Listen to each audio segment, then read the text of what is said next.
Hey guys, Dave here with a special announcement. You all know about CyberWire Pro, our subscription service that accesses our premium original programming, where we bring in leading industry experts to create informative and actionable cybersecurity content that you just can't get anywhere else. I want to let you know all about a special promotion we're running for Independence Day. When you purchase a CyberWire Pro annual subscription, you'll get 3 free months on top of the already discounted price of $99. Sign up and get your free 3 months at thecyberwire.com/July 4th. That's thecyberwire.com/July, FOURTH.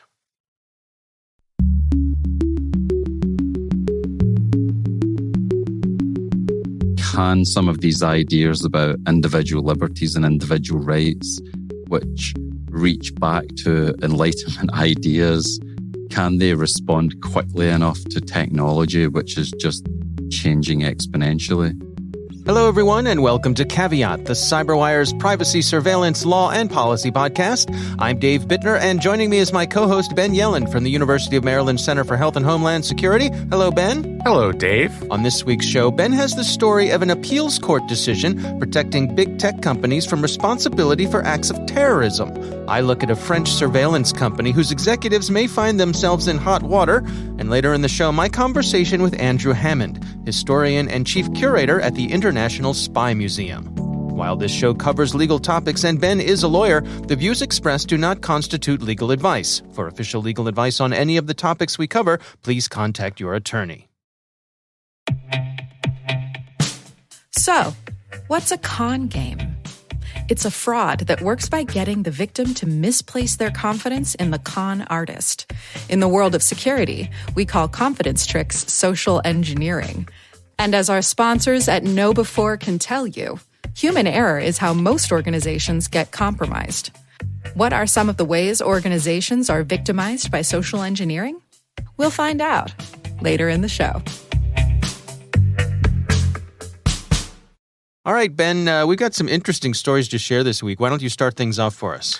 Yeah, and I'll note, Dave, that our stories this week kind of have a common theme, which I think is an interesting tack for us. Right. And I'd almost recommend it going forward. Just kind of worked out that way. It did, yeah, entirely by coincidence. So my story comes from originally a Twitter account I follow, a gentleman named Gabriel Maller, and he's someone I rely on to post interesting appeals court decisions on a variety of topics.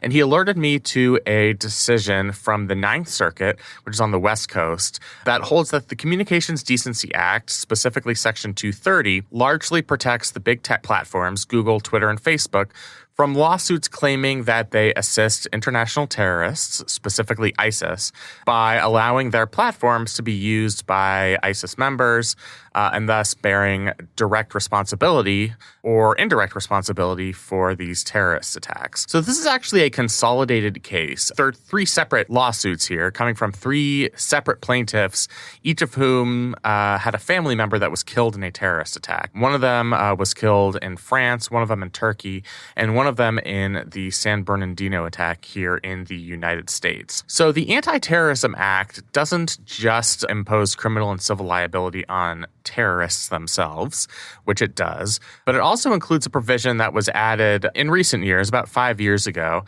that potentially imposes criminal and civil liability on anybody who gives substantial support or sponsors international terrorism. It was enacted as part of the Justice Against Sponsors of International Terrorism Act of 2016.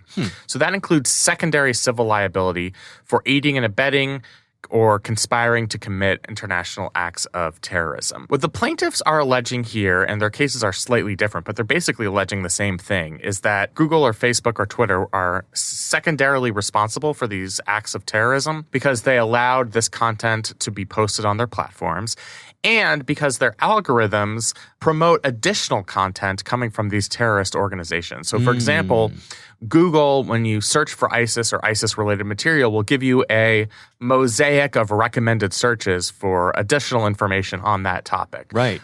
They might lead you to additional terrorist recruitment videos. I was going to say, I think YouTube is most famous for this, of potentially taking you down a path that most people probably would be better off not going down. Yeah, the proverbial rabbit hole. Like, oh, I see you're interested in this type of terrorism. Can I interest you in this other type of terrorism?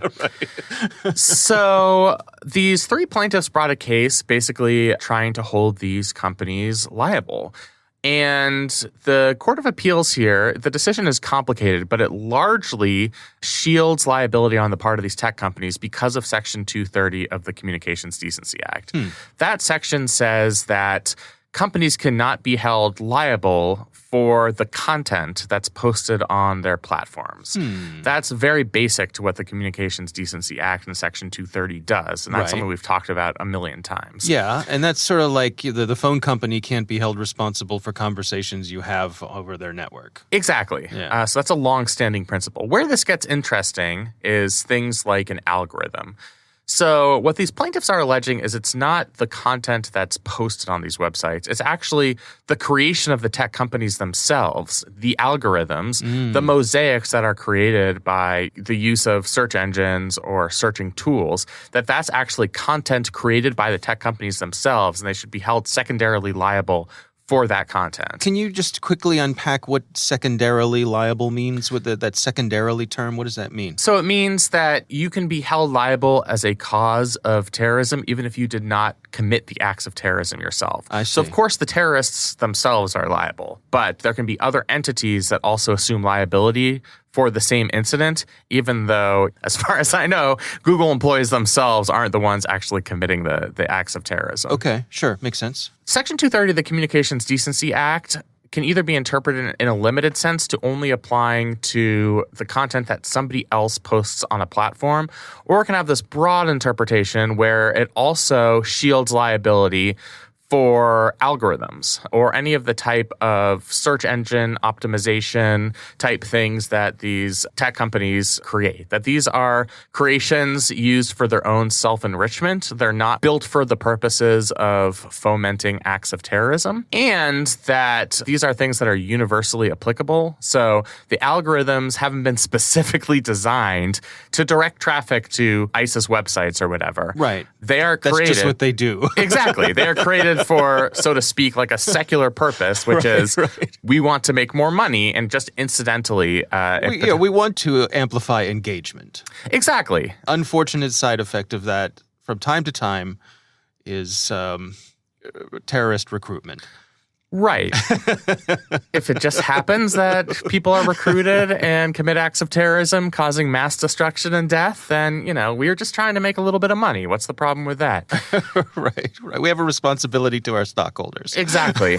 So the majority on this panel of the Ninth Circuit basically held that Section 230, even when it comes to algorithms, largely shields these companies from liability. There's a really interesting concurrence from one of the judges saying basically, under the precedents of this circuit and from the extent that there are precedents from the Supreme Court, this decision is decided correctly. That liability does exist. We are bound as an appeals court by that precedence.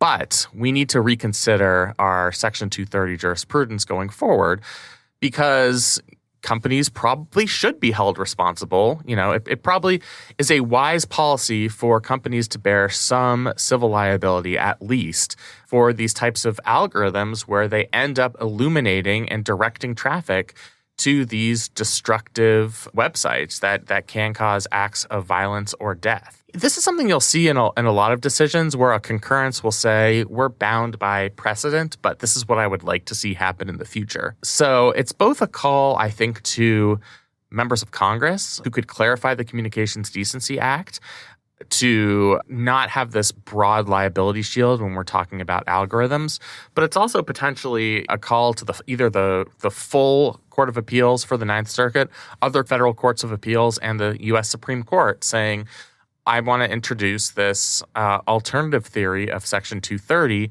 where it's the shield is limited to somebody else posting content on that platform. The shield should not apply as broadly when we are talking about an algorithm that's created by the companies themselves that is directing this traffic. And I'm suspecting that perhaps this concurrence in the long run might lead to some sort of policy change, whether that happens through the courts or whether that happens through Congress. But it's a fascinating decision. Goes through the history of liability under this anti-terrorism statute for the amendment under this 2016 Justice Against Sponsors of International Terrorism Act.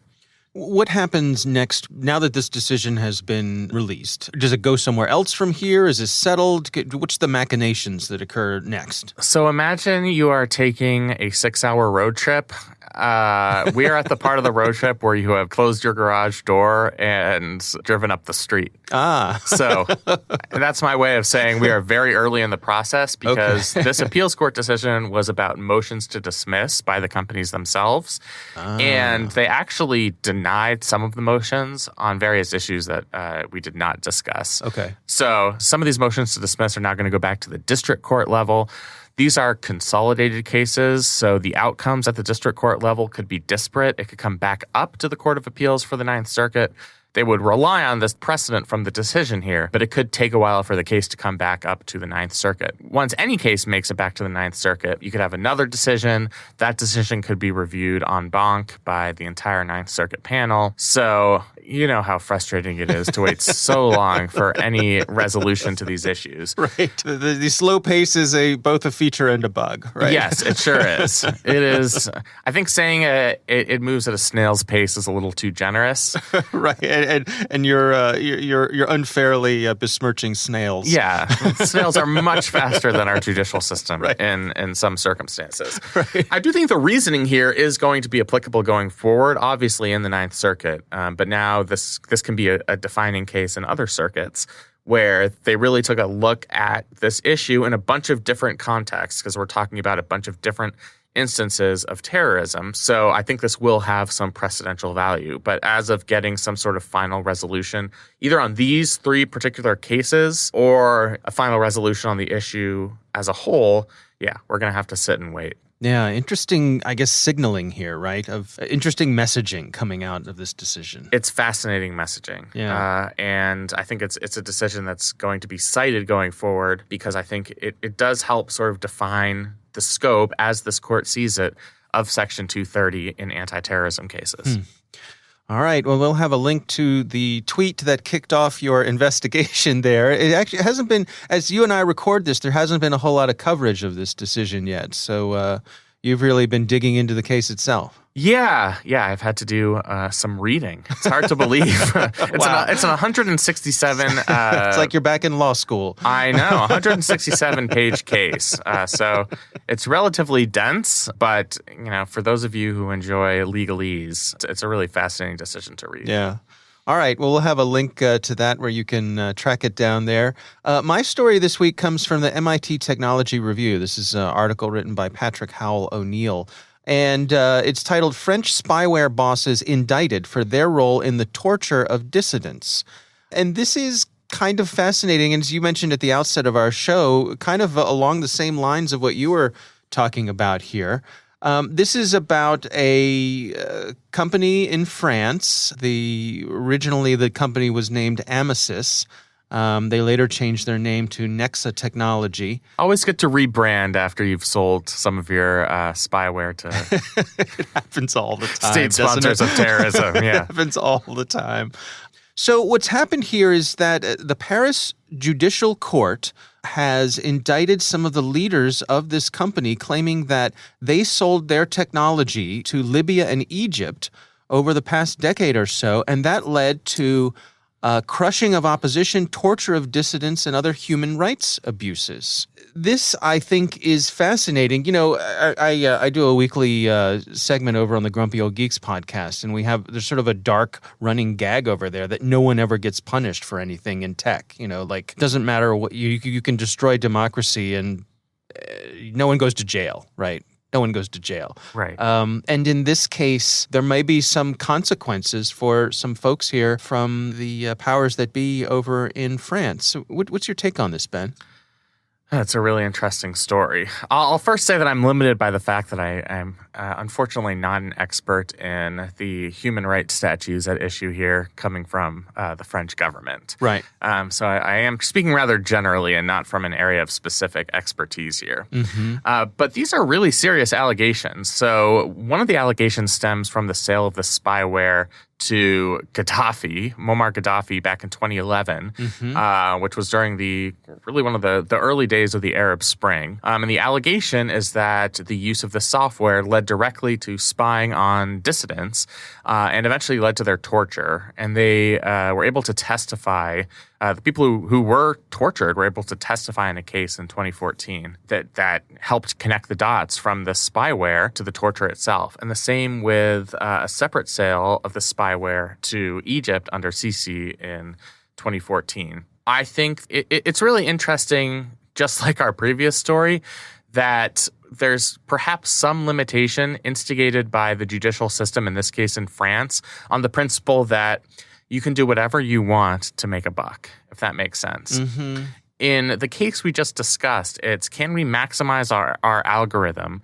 Can we design an algorithm in a way that makes us, the executives of these tech companies, as rich as possible, no matter what the consequences are for society at large? Right. And here it's, can we, under relevant French law, sell this spyware to these countries and these leaders who are pretty clearly cruel to political dissidents without facing any consequences? And I think what this indictment signals is there is a limit to how much you can do as a tech company or as a tech platform to make a buck if your actions are going to lead to some type of societal harm. So I think that's a really interesting lesson. Whether it continues in this case, I think is under question because it's just an indictment. It's in the preliminary stages of consideration in these French courts. One of the things they point out in this article is that at the time these deals were made, there were no specific prohibitions in the law in France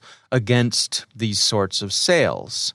And the French government did not approve or disapprove of the sale, and in doing nothing, that allowed the sale to move forward. What I'm thinking of is that, like here in the United States, we have rules against doing business with certain nations, and there are things that you cannot export, or you must get permission before you share certain technologies. Famously, back in the 90s, there were certain types of encryption that were considered to be munitions, and you could not export them. I remember there was a story of a gentleman who famously tattooed one of the encryption algorithms on his arm and then traveled internationally to try to make a point that these restrictions were silly and not really and the algorithm enforceable. The tattoo fit on his arm? I'm a little surprised. I don't know. Well, must have been a talented tattoo artist. Yeah, small text or large arms. Yeah. I don't know. But either way, it was just an interesting statement from somebody who kind of knew better. Let's say you're the head of a tech company here in the U.S., and you are a company who handles surveillance technology. What's your take on this story? My take is I should be careful who I sell it to, and I should definitely involve legal counsel because, yes, in the United States, based on various sanctions that we have, and frankly on the statute that we just mentioned in our previous story, you can be held liable to materially supporting either terrorist organizations or, in this case, state sponsors of terrorism. So there are consequences and there are limits.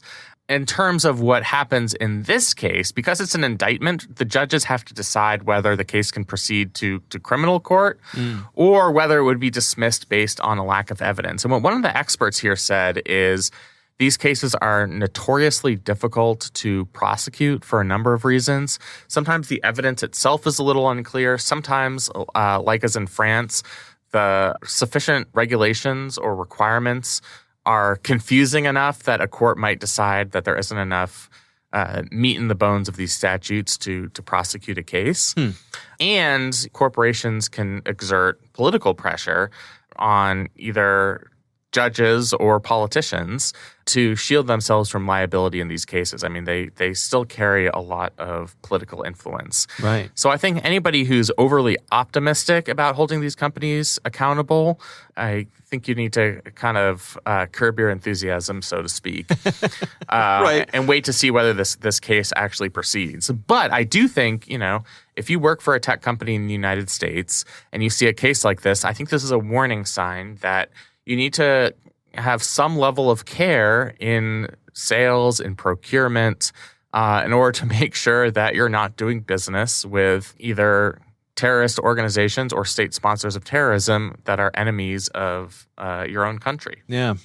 All right. Well, we will have a link to that story from the MIT Technology Review in our show notes. Of course, we would love to hear from you. If you have a question for us or a story you think we should cover, you can send us an email. It's caveat@thecyberwire.com.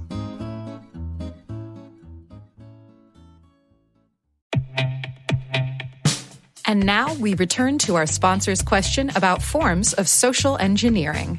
KnowBe4 will tell you that where there's human contact, there can be con games. It's important to build the kind of security culture in which your employees are enabled to make smart security decisions. To do that, they need new school security awareness training.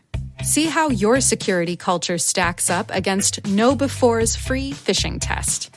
Get it at knowbefore.com/phishing test. That's knowbefore.com/phishing test.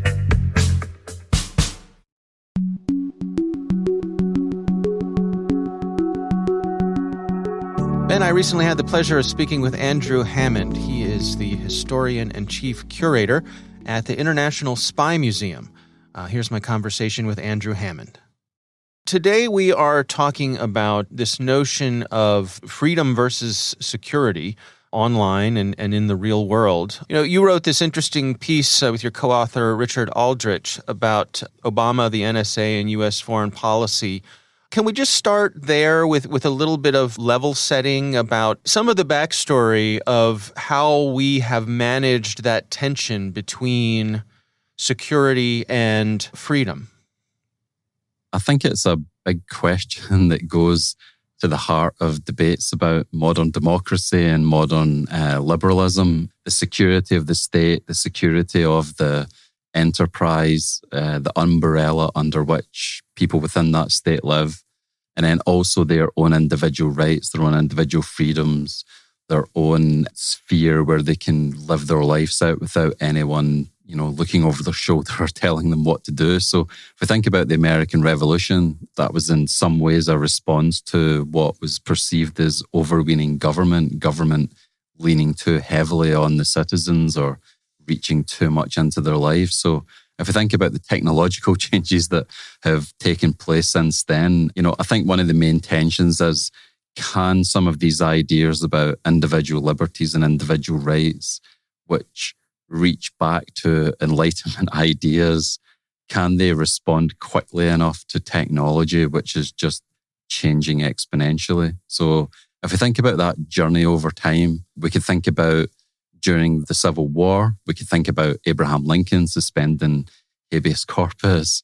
We can think about World War II or the period just afterwards, the House Un-American Affairs Committee, McCarthyism. There's always this tension within American history, which is one of the things I'm most interested about, between individual freedom and between the freedom of groups and government. If there is no government, if there's no American state, then in many ways that's a guarantor of freedom.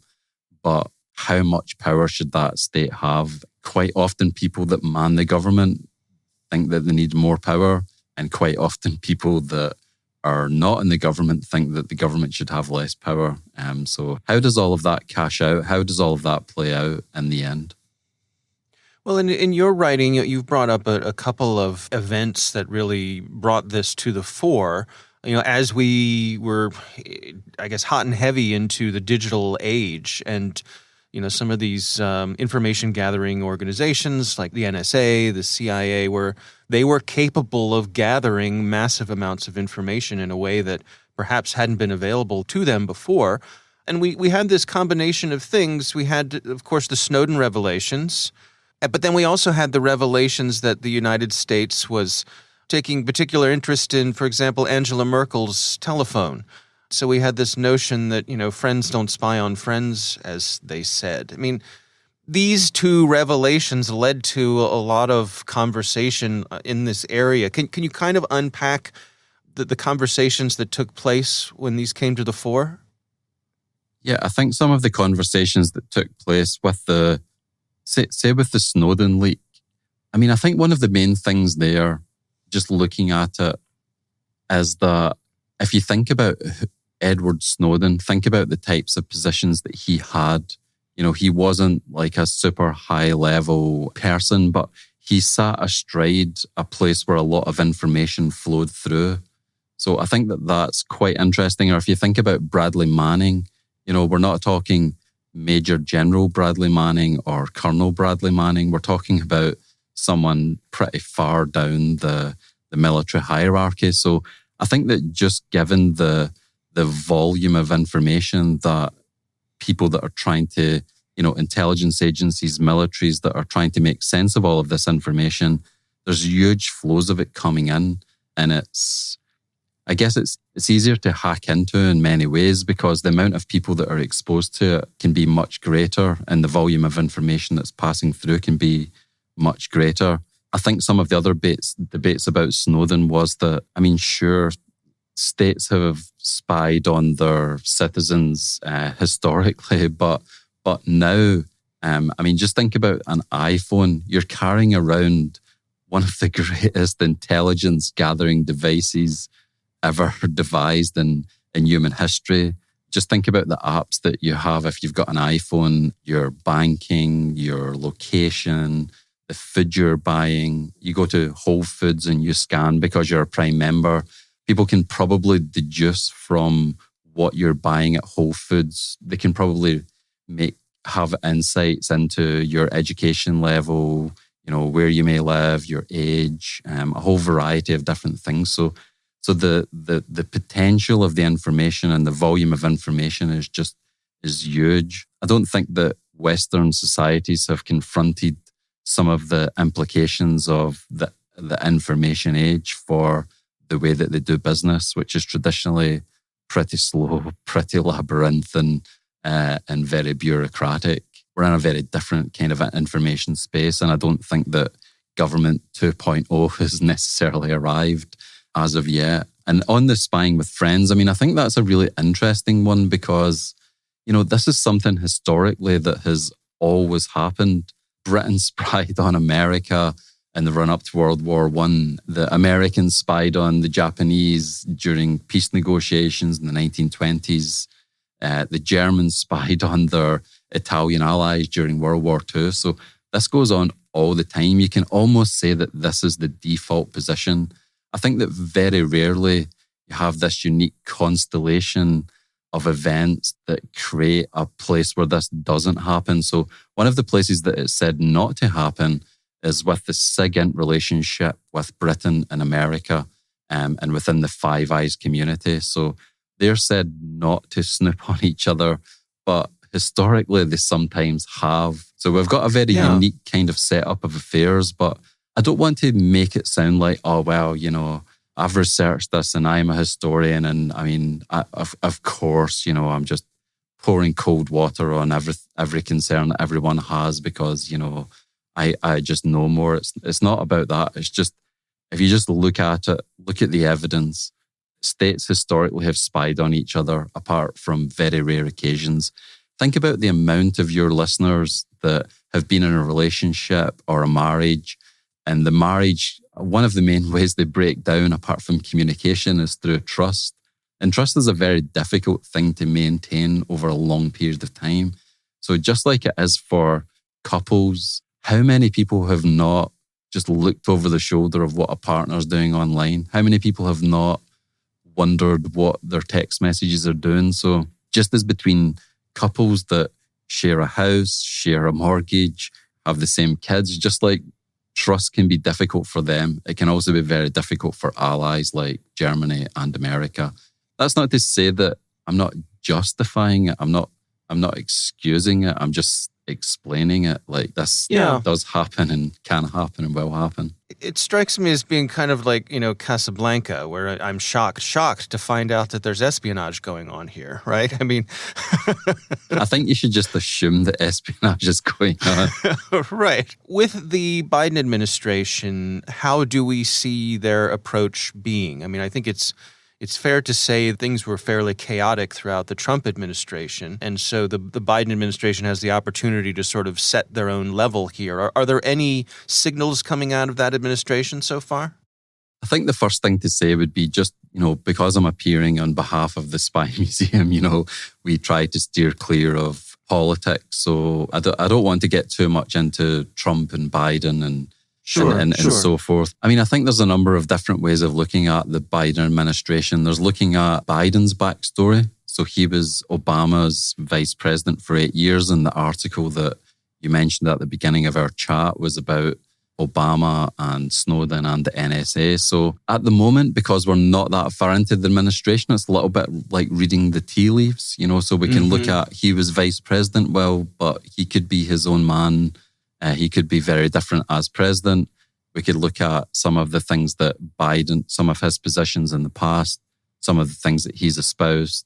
We can look at the types of people that he's put into positions of authority in the various intelligence agencies. We can also look at the legacies that he's inherited at those various agencies, their processes and so forth. I think at the minute there's a few shoots coming through the earth. There's a few seeds that I see growing, but I wouldn't want to say too much more until I see more of the leaves coming through.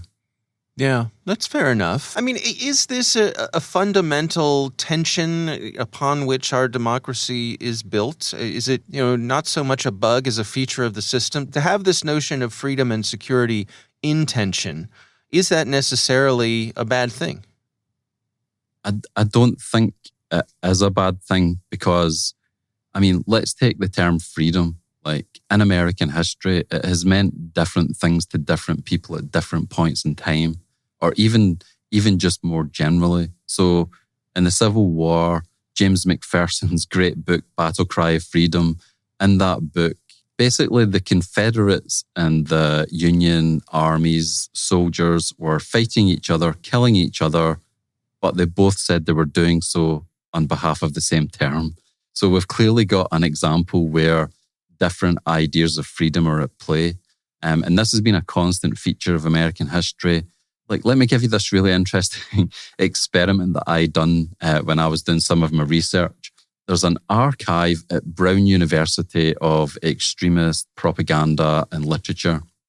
And I went there and I looked through some of the super right-wing archives, some of the material. And then I went and looked at the opposite extreme. I looked at a lot of the stuff on the far left. What one term do you think both of those groups used continually in their newspapers, in their magazines? Which one term? Freedom. I'm right. I'm going to go out on a limb here and guess it was freedom. So almost by definition, freedom is just part of the furniture. It's part of the vocabulary of the American experience, but it can get cashed out in very different ways.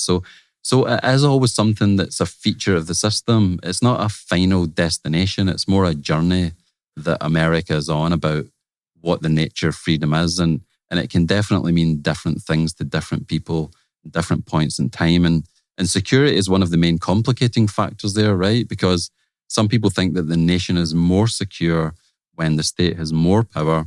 And, I'm not taking a position in the debate, but some people think that government should just do the least possible amount of things. Yeah, so I think that those two debates sometimes are a little bit divorced from the realities of the international system. I think that so for example, some kind of super minimalistic state that doesn't have a military, that doesn't have intelligence agencies, it's not very practical for the type of world that we're living in at the moment. But on the other hand, we don't want, if anybody's ever read any of the dystopian novels, 1984, all of them, Fahrenheit 571, we certainly don't want that kind of state power either.